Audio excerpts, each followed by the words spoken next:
Algunas puertas, una vez abiertas, nunca vuelven a cerrarse del todo.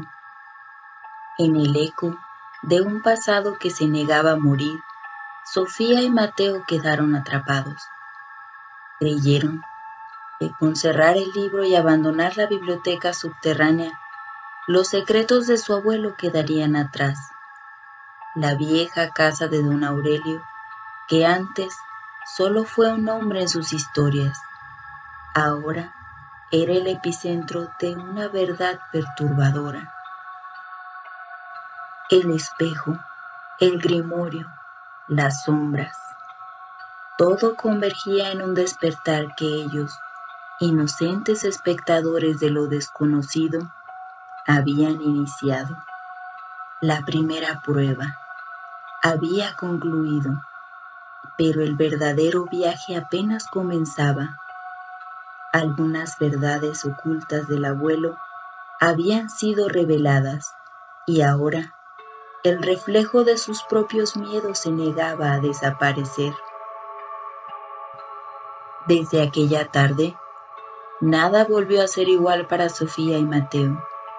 Intentaron convencerse de que todo había sido producto de su imaginación, un juego macabro alimentado por la atmósfera de la casa. Pasaron 2 semanas desde aquel fatídico día en el sótano, 2 semanas en las que intentaron en vano retomar sus vidas normales, pero la normalidad se desvaneció. El mundo que conocían se sentía diferente, con un velo traslúcido, bajo el cual habitaba una realidad alterada, una sombra constante que se negaba a ceder. Sofía, la más analítica de los dos, se encontraba en una especie de espiral de insomnio.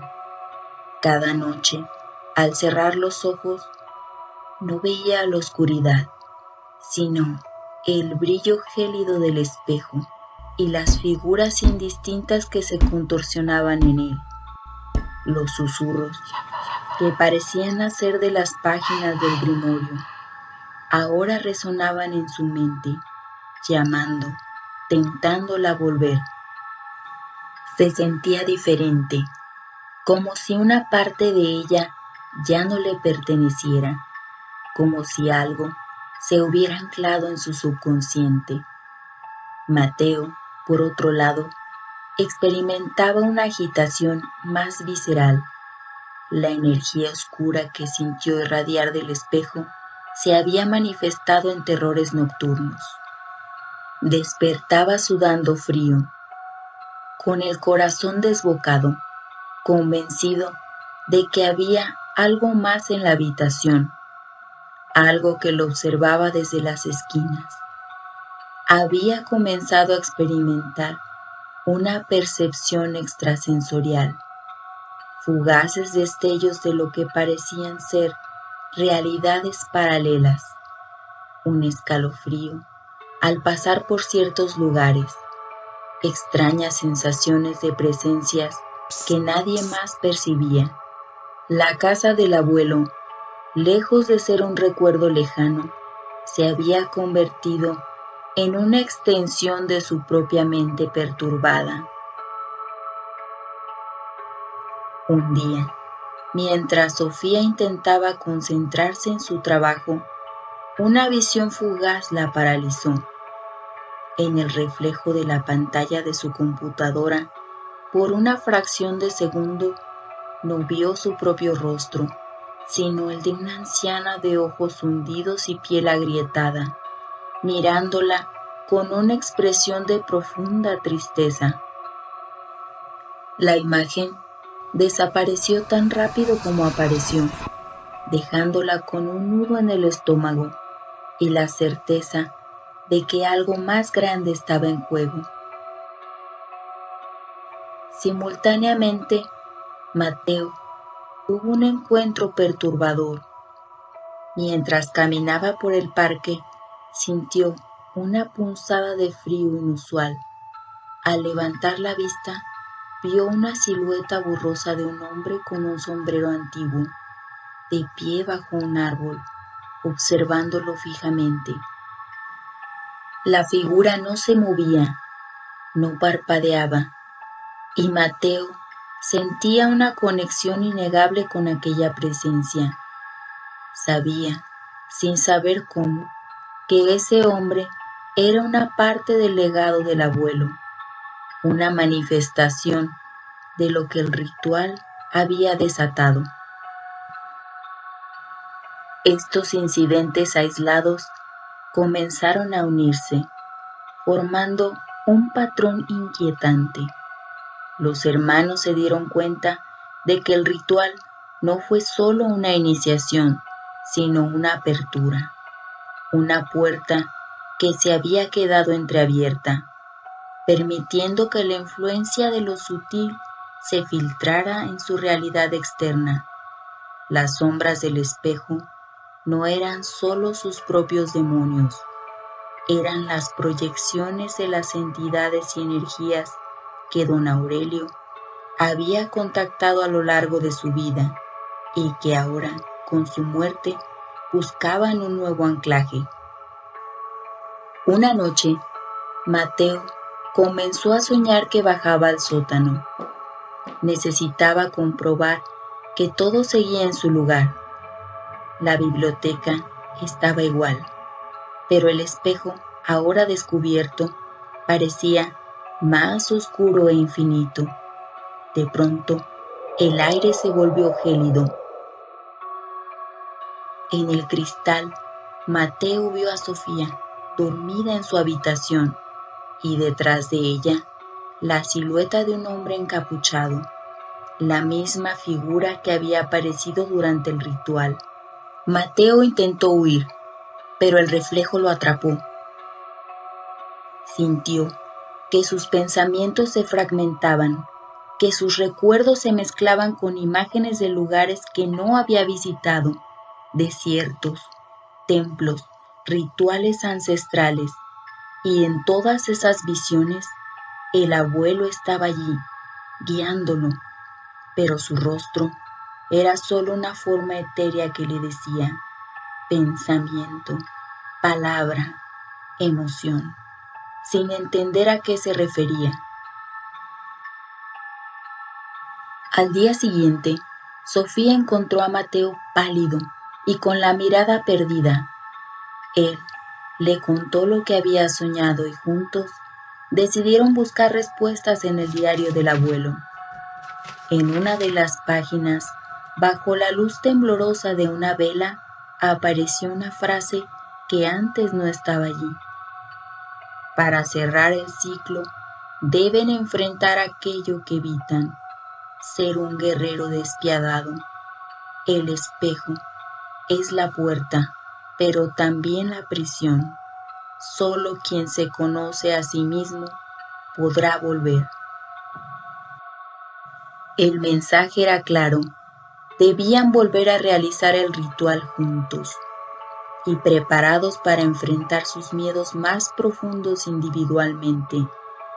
La casa, en silencio absoluto, parecía contener la respiración. Sofía y Mateo encendieron de nuevo las 3 velas y se colocaron frente al espejo.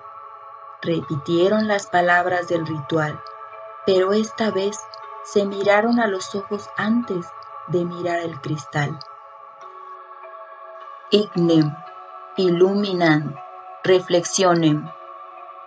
El espejo vibró y las sombras comenzaron a tomar forma.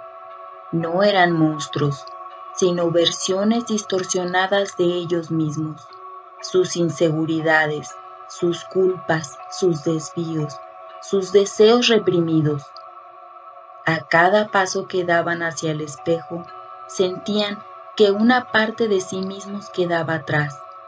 En el fondo del cristal, el abuelo los esperaba, señalando una puerta de luz. Sofía fue la primera en atreverse. Dio un paso al frente y al tocar el cristal sintió un dolor punzante, como si la realidad se desgarrara. Mateo La siguió. Ambos cruzaron el umbral de uno en uno y, por un instante, todo fue oscuridad.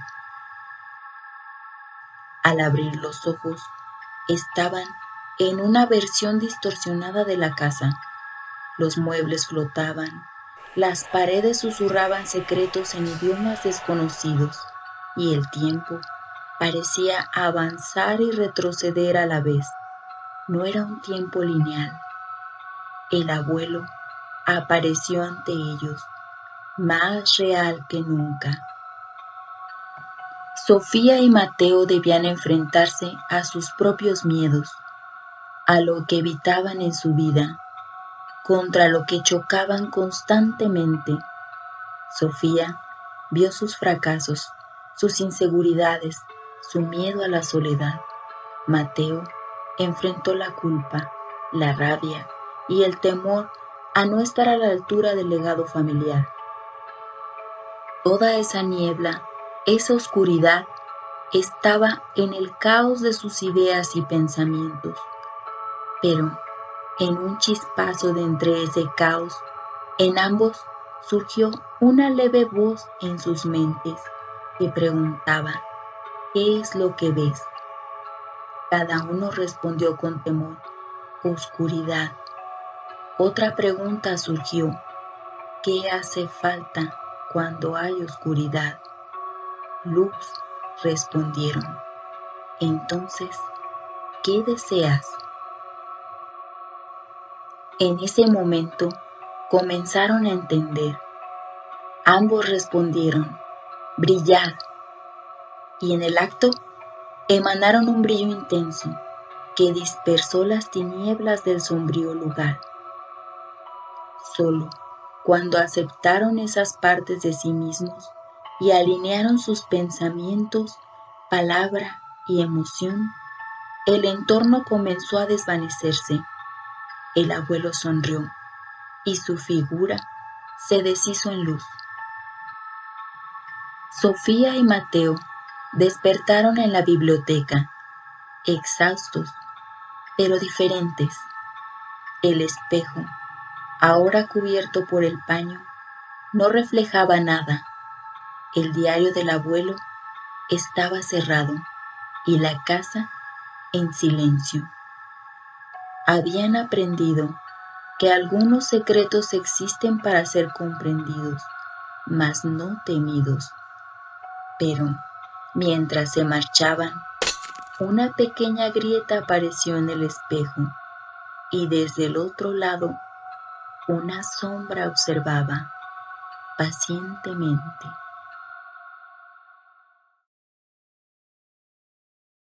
Si llegaste hasta aquí, gracias por escuchar. Este es el otro sendero. Si deseas continuar, por favor suscríbete. Si te ha gustado, déjame un comentario y comparte con tus amigos.